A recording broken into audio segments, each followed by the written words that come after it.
The afternoon of March 15th, 1937, was unseasonably warm in Harlem, with temperatures reaching 62 degrees and bright sunshine illuminating the streets and buildings throughout the neighborhood. By 3 o'clock, children were returning home from school, shop owners were conducting business from their storefronts along Lenox Avenue and 7th Avenue, and the sidewalks were crowded with residents enjoying the spring weather after a long winter. Antonio Messina operated a small import business from a storefront on 135th Street near Lenox Avenue. Messina was 51 years old, a Sicilian immigrant who had arrived in New York in 1911 and who had built a modest but successful business importing olive oil, cheese, wine, and other products from Italy and selling them to restaurants and shops throughout Harlem and other New York neighborhoods. Messina employed 3 workers in his warehouse and maintained relationships with dozens of customers throughout the city. Messina lived with his wife, Maria, and their 14-year-old daughter, Lucia, in an apartment above the import business. Lucia Messina attended a Catholic school 6 blocks from her family's apartment and import business. Each afternoon, Lucia walked home from school along a route that took her down Lenox Avenue to 135th Street, a walk of approximately 15 minutes through busy commercial streets, where Lucia knew many shop owners and where she felt safe because the area was familiar and well-populated. Lucia typically arrived home between 3:15 and 3:30 each afternoon. On March 15th, Lucia left school at her usual time of 3 o'clock and began walking home. Antonio Messina was working in his warehouse and expected Lucia to arrive home shortly after 3:15, as she did every day. When Lucia had not arrived by 3:45, Antonio became concerned. Antonio went upstairs to the apartment to check if Lucia had perhaps come home without stopping at the warehouse, but Maria stated that Lucia had not arrived. Antonio walked the route Lucia took from school to home, asking shop owners and residents if they had seen his daughter that afternoon. Several people confirmed seeing Lucia walking on Lenox Avenue around 3:10, but no one had noticed her after that point. Antonio returned home and waited, hoping Lucia had simply stopped to visit a friend or had been delayed for some innocent reason. By 5 o'clock, when Lucia still had not appeared and had not sent any message, Antonio recognized that something was seriously wrong. Antonio considered contacting police but hesitated because his business operated in environments where relationships with law enforcement were complicated. Antonio's import business was legitimate, but he maintained connections to people involved in various illegal activities, including bootlegging operations that distributed imported wine and spirits. Antonio paid protection money to local organized crime figures to ensure his business operated without interference. These connections made Antonio wary of involving police in family matters. At approximately 5:30, a boy approximately 10 years old arrived at Antonio's import business and handed Antonio a sealed envelope. The boy stated that a man had given him 25 cents to deliver the envelope to Antonio Messina at this address. The boy did not know the man's name and could provide only a vague description. Antonio opened the envelope and found a handwritten note stating that Lucia was being held safely and would be returned unharmed if Antonio paid $3,000 by noon on March 17th, 2 days away. The note provided no instructions for how payment should be made or how Lucia would be returned, stating only that further communication would follow. Antonio felt his hands trembling as he read the note. $3,000 was far more money than Antonio possessed. His business generated modest profits, but Antonio had perhaps $500 in savings.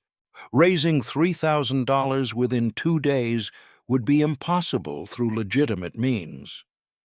Antonio also recognized that even if he could somehow raise the money, there was no guarantee the kidnappers would return Lucia safely after receiving payment. Antonio showed the note to his wife Maria, who became distraught with fear for their daughter's safety. Antonio tried to calm Maria while his own mind raced through possible courses of action.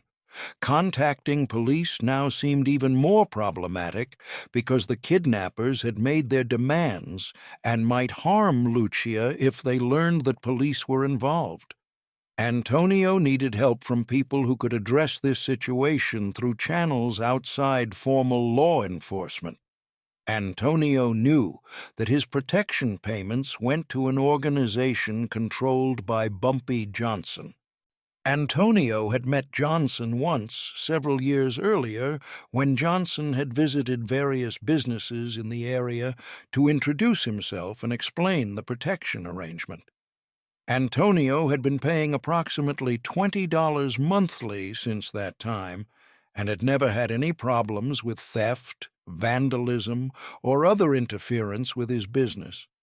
Antonio understood that this protection arrangement meant Johnson bore responsibility for security in this territory, which should include preventing kidnappings of residents' children. At 6 o'clock in the evening on March 15th, Antonio walked to a restaurant on Lenox Avenue that he knew was connected to Johnson's organization. Antonio asked to speak with someone about an urgent matter involving his daughter. The restaurant owner made a phone call, and within 20 minutes a man named Marcus Hendricks arrived. Antonio explained that his daughter had disappeared that afternoon, that he had received a ransom demand for $3,000, and that he needed help locating Lucia before the kidnappers harmed her. Hendricks listened carefully to Antonio's account, asked to see the ransom note, and questioned Antonio about Lucia's routine, about who might have seen her last, and about whether Antonio had any enemies who might target his family. Antonio answered thoroughly, emphasizing that he operated a legitimate business and could not think of anyone who bore him ill will that would justify kidnapping his daughter. Hendricks stated that he would relay the situation to Johnson immediately and that someone would contact Antonio within hours. Hendricks emphasized that Antonio should not contact police and should not discuss the kidnapping with anyone else. Hendricks stated that Johnson's organization would handle the matter and would locate Lucia. Antonio returned home to wait, hoping desperately that Johnson could succeed where Antonio himself had no capability to act. Hendricks went directly to Johnson's apartment on West 147th Street and explained the situation. Johnson was 51 years old at this time, someone who had been controlling significant operations in Harlem for several years following his negotiated arrangement with Lucky Luciano. Johnson listened to Hendricks' account of Antonio's situation without visible reaction, reviewing the ransom note carefully and asking detailed questions about the timeline of Lucia's disappearance and about Antonio's business connections. Johnson recognized immediately that the kidnapping represented multiple problems requiring urgent strategic response. The immediate problem was locating Lucia within the extremely limited time frame before the kidnappers might harm her or move her to a location that would be impossible to discover. The broader problem was that a child had been kidnapped from streets that were supposed to be protected by Johnson's organization, representing a serious challenge to Johnson's authority and creating fear throughout the community that would undermine confidence in the protection Johnson provided.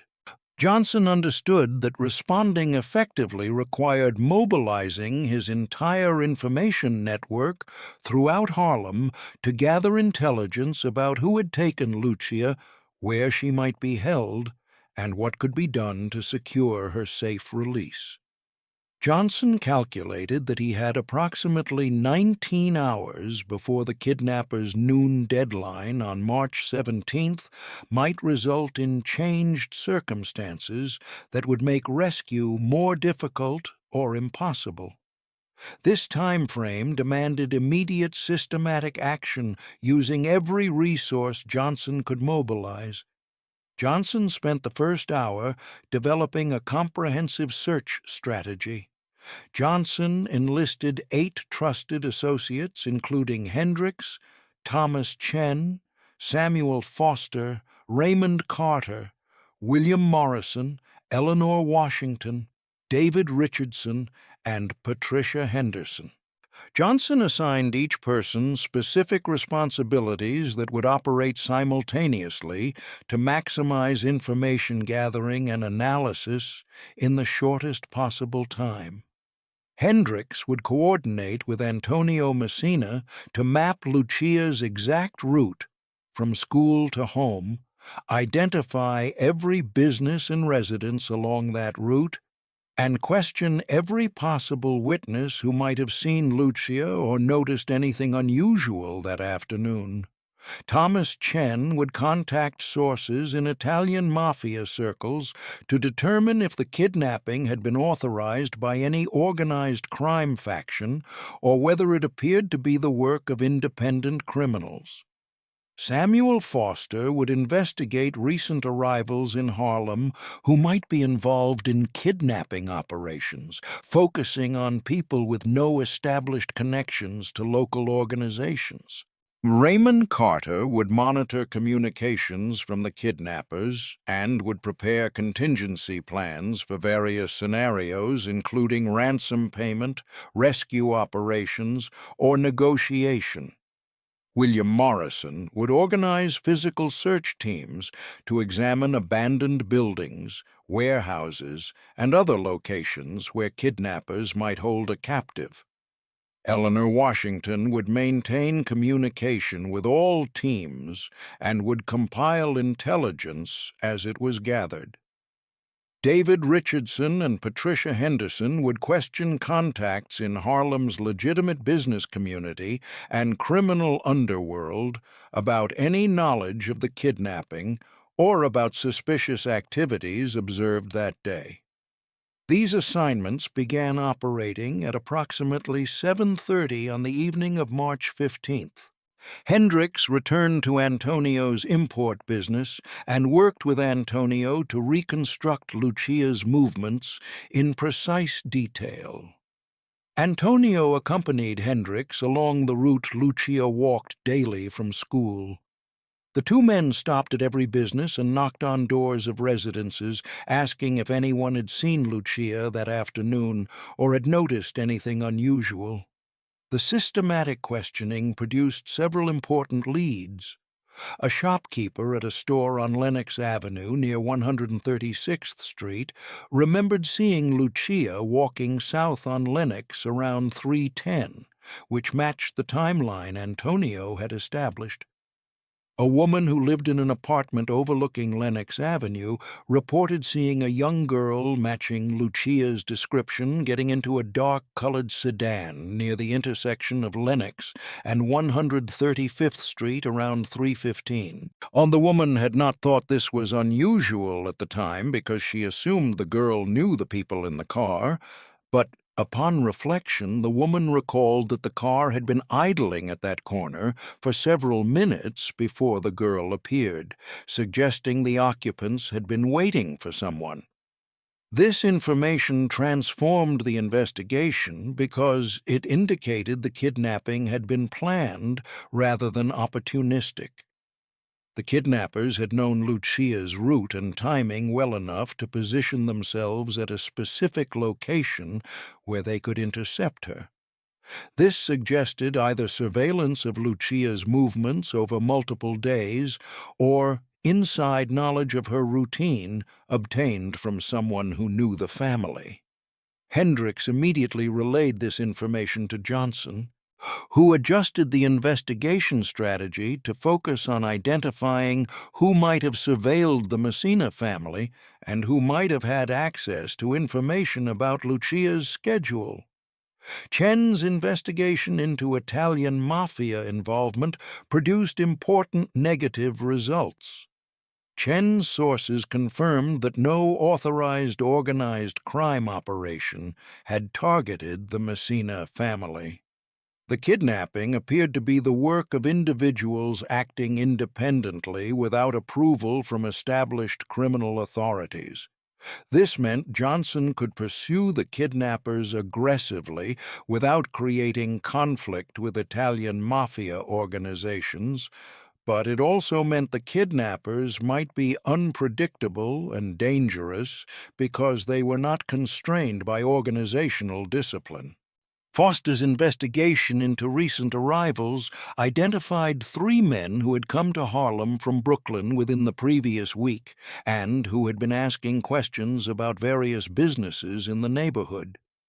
The 3 men, whose names Foster learned, were Vincent Romano, Anthony Carbone, and Michael Russo, had no apparent legitimate business in Harlem and had been observed spending considerable time on Lenox Avenue near where Lucia had been taken. Foster's sources reported that the 3 men were staying at a rooming house on West 138th Street. Morrison's search teams began examining abandoned buildings and warehouses within a radius of approximately 20 blocks from where Lucia had been taken.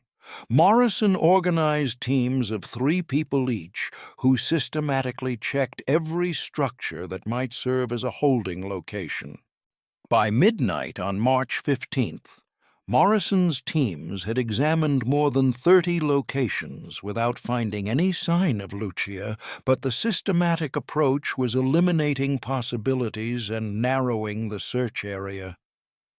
Richardson and Henderson's questioning of community contacts produced additional information about the 3 men Foster had identified. Multiple sources reported seeing Romano, Carbone, and Russo eating at restaurants and frequenting bars in Harlem during the previous week. The 3 men had been observed paying particular attention to businesses and had asked questions about who operated various establishments. One bartender recalled Romano asking specifically about the import business on 135th Street, inquiring about who owned it and whether the business was profitable. By 2 o'clock in the morning on March 16th, Johnson had assembled a comprehensive intelligence picture. 3 men from Brooklyn with no legitimate business in Harlem had arrived the previous week and had been surveilling local businesses, including Antonio Messina's import operation. The men were staying at a rooming house on West 138th Street. A dark sedan had been parked at the location where Lucia was taken, suggesting the kidnappers had used a vehicle. The kidnapping appeared to be planned rather than opportunistic. The ransom demand of $3,000 was substantial, but not impossibly large, suggesting the kidnappers had some knowledge of Antonio's financial situation, but had overestimated his resources. Johnson recognized that the most efficient approach to locating Lucia was to locate and surveil Romano, Carbone, and Russo. If these 3 men were the kidnappers, they would need to check on Lucia periodically wherever she was being held. Following them would lead directly to her location. Johnson instructed Foster and Carter to establish surveillance of the rooming house on West 138th Street starting immediately, and to follow any of the 3 men if they left the building. Foster and Carter positioned themselves with clear views of the rooming house entrance at approximately 3 o'clock in the morning on March 16th. The surveillance continued through the early morning hours with no activity. At approximately 7:45, Romano emerged from the rooming house and walked to a nearby delicatessen where he purchased food including bread, cheese, cold cuts, and milk. The quantity suggested Romano was feeding more than just himself. Romano returned to the rooming house at 8:15 with the food. At 9:30, Carbone left the rooming house and drove away in a dark sedan, matching the description of the vehicle witnesses had reported seeing at the kidnapping location. Foster followed Carbone in another vehicle while Carter maintained surveillance of the rooming house. Carbone drove to a warehouse district in the South Bronx, approximately 30 minutes from Harlem. Carbone parked near a 2-story brick warehouse building and entered through a side door using a key. Foster observed the warehouse from a concealed position and noted that curtains had been hung over the building's windows, preventing anyone from seeing inside. Foster saw no other activity around the building for approximately 90 minutes. At 11 o'clock, Carbone emerged from the warehouse, returned to his car, and drove back to Harlem. Foster followed Carbone back to the rooming house and then immediately contacted Johnson to report the warehouse location. Johnson understood that the warehouse was almost certainly where Lucia was being held. The timing of Carbone's visit, arriving at 9:30 with enough time to check on a captive and return to Harlem by 11:30, matched the behavior expected of kidnappers holding someone at a remote location. The curtained windows preventing observation from outside supported this conclusion. The purchase of food that morning, sufficient for multiple people, indicated the kidnappers were feeding their captive. Johnson faced a critical strategic decision. The deadline for ransom payment was noon on March 17th, approximately 24 hours away. Johnson could continue surveillance and attempt to rescue Lucia during the night of March 16th, when the kidnappers might be sleeping.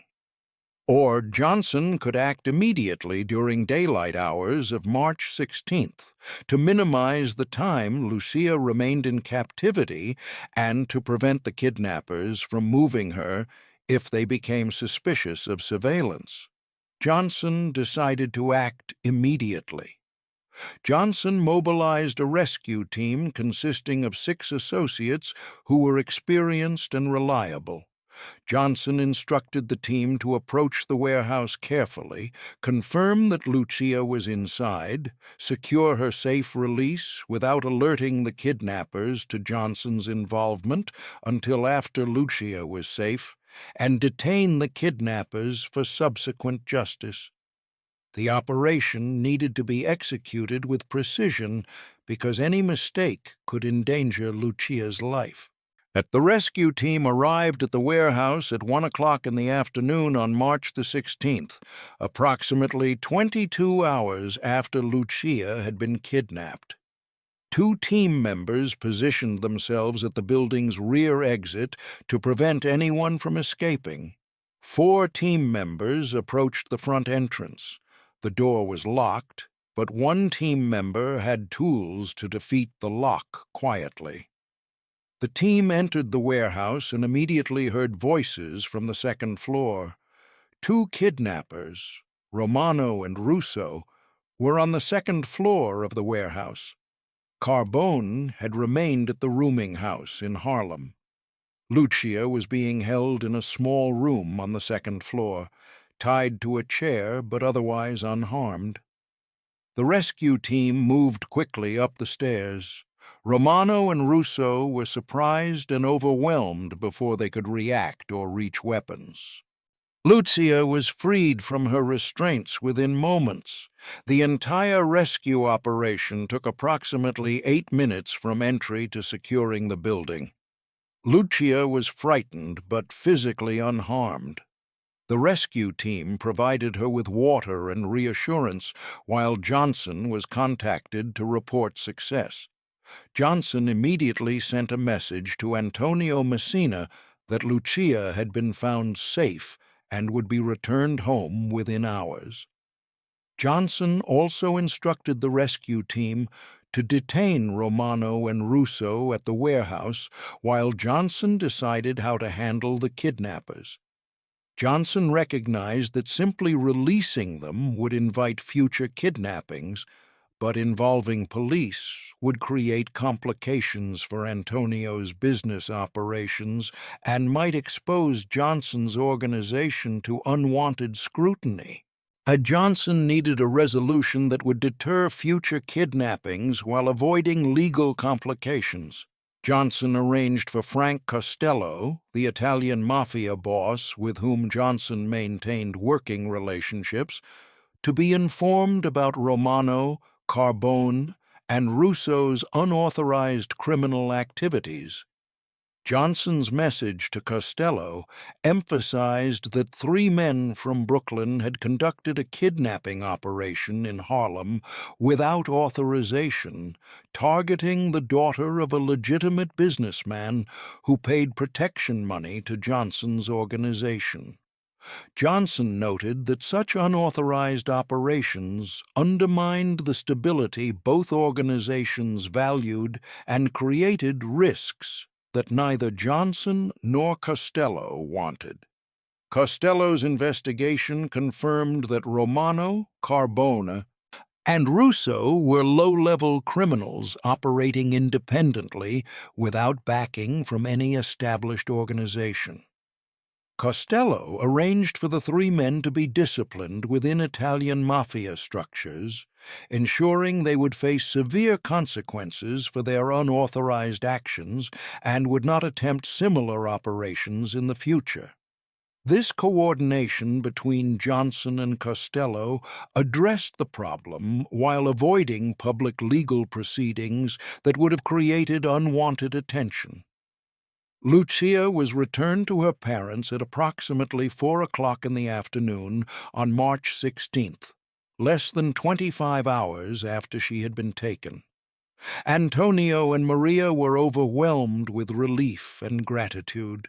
Lucia was examined by a doctor who confirmed she had not been physically harmed during her captivity. The family's ordeal had ended far better than Antonio had dared hope when he first received the ransom demand.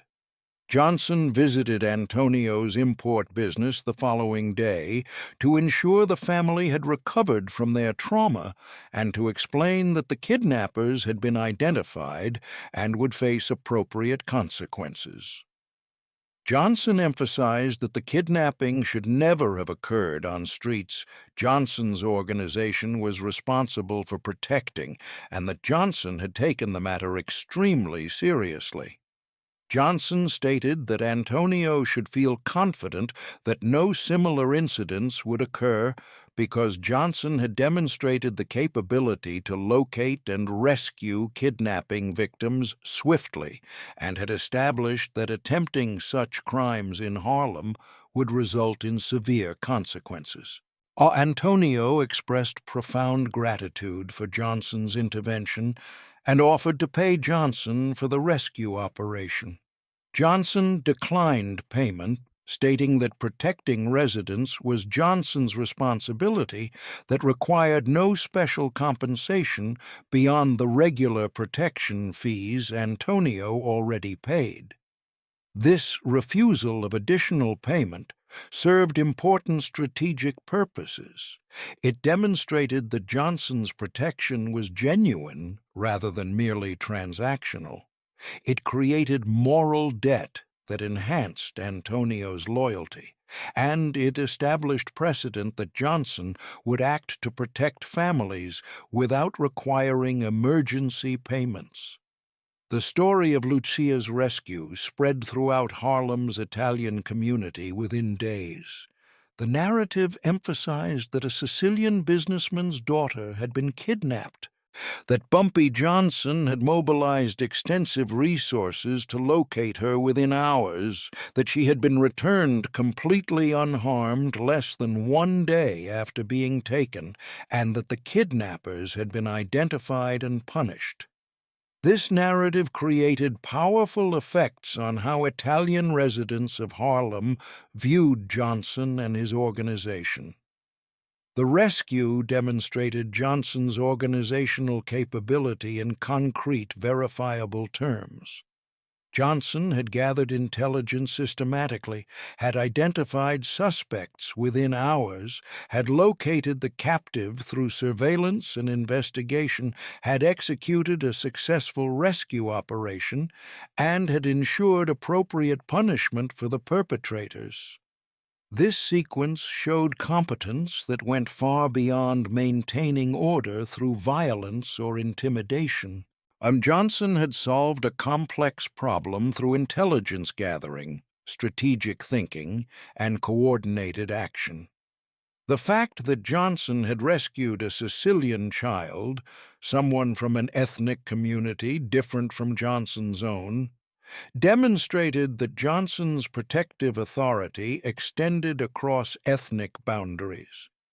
This was significant because it showed Johnson's organization was not merely a black criminal enterprise operating in black neighborhoods, but rather was a professional operation that protected all legitimate residents and businesses in its territory, regardless of their backgrounds.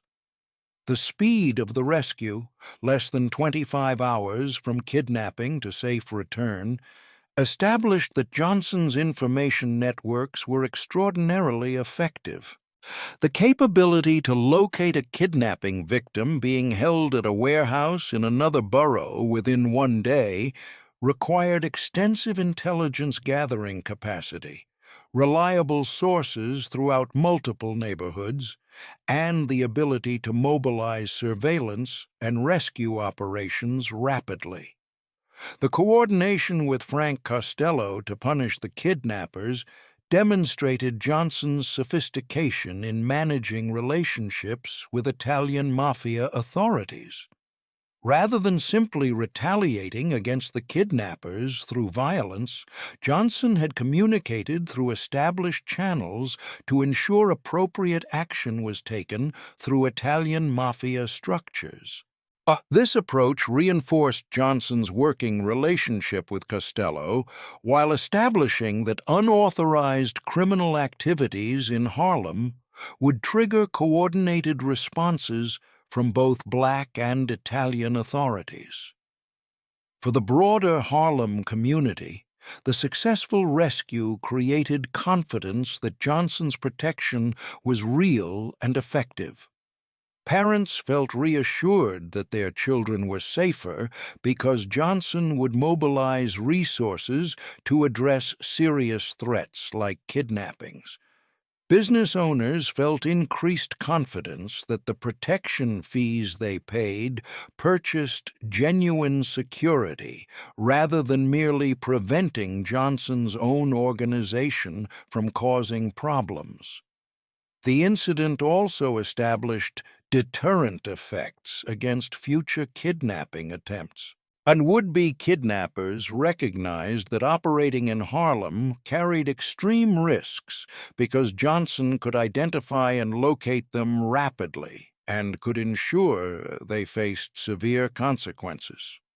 The fact that Johnson had found Lucia within hours and had coordinated with Italian Mafia authorities to punish the kidnappers sent a clear message that kidnapping in Harlem was not a viable criminal enterprise. The relationship between Antonio Messina and Johnson evolved significantly after the rescue.